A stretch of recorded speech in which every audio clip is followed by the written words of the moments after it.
Suicide becoming a public health crisis in India? Young Indians are snuffing out their own lives at an alarming rate. Statistics bear out the grimness of the situation.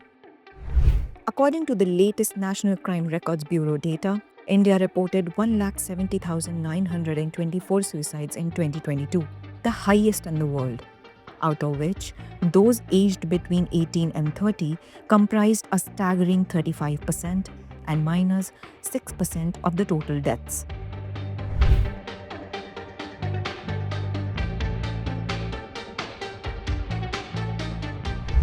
Student suicide witnessed a spike of 4%, numbering 13,044, or 7.6% of the total figure.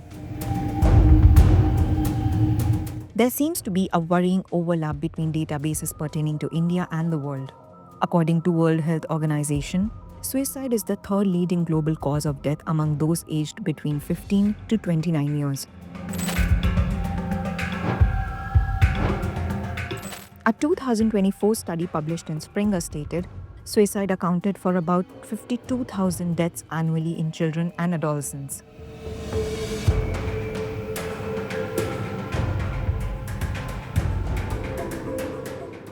Delving into the root causes of deaths by suicide, as the recently held National Suicide Prevention Conference attempted to do, is important. One of the factors that came up in the analysis: rising stress of examinations.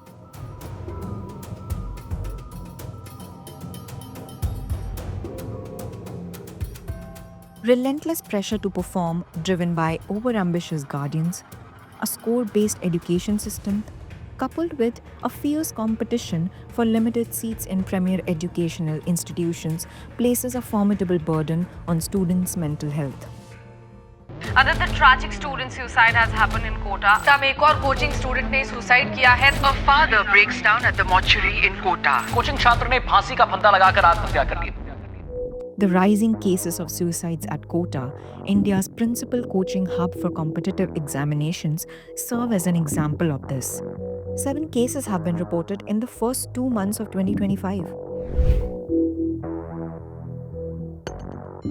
Other leading factors of deaths by suicide among youngsters are shrinking employment opportunities and absence of adequate job security. High prevalence of suicide among daily wage earners is a case in point.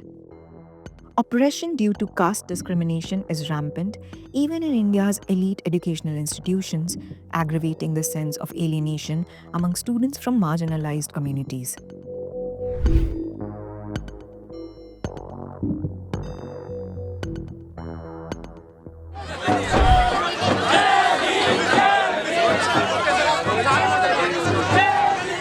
India has not forgotten one such case from nearly a decade ago. Rohit Vemula, a PhD student at the University of Hyderabad, allegedly died by suicide on January 17, 2016.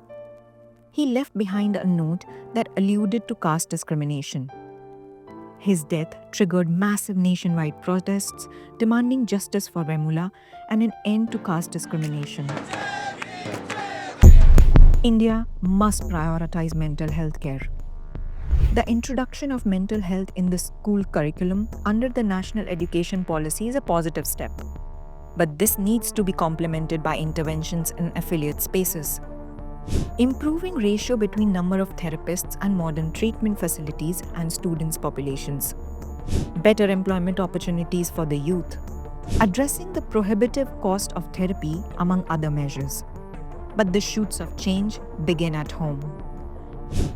Indian families, overwhelmingly conservative temperamentally, need to understand that mental well-being matters. If not, nothing can stop suicides from becoming a public health crisis in India.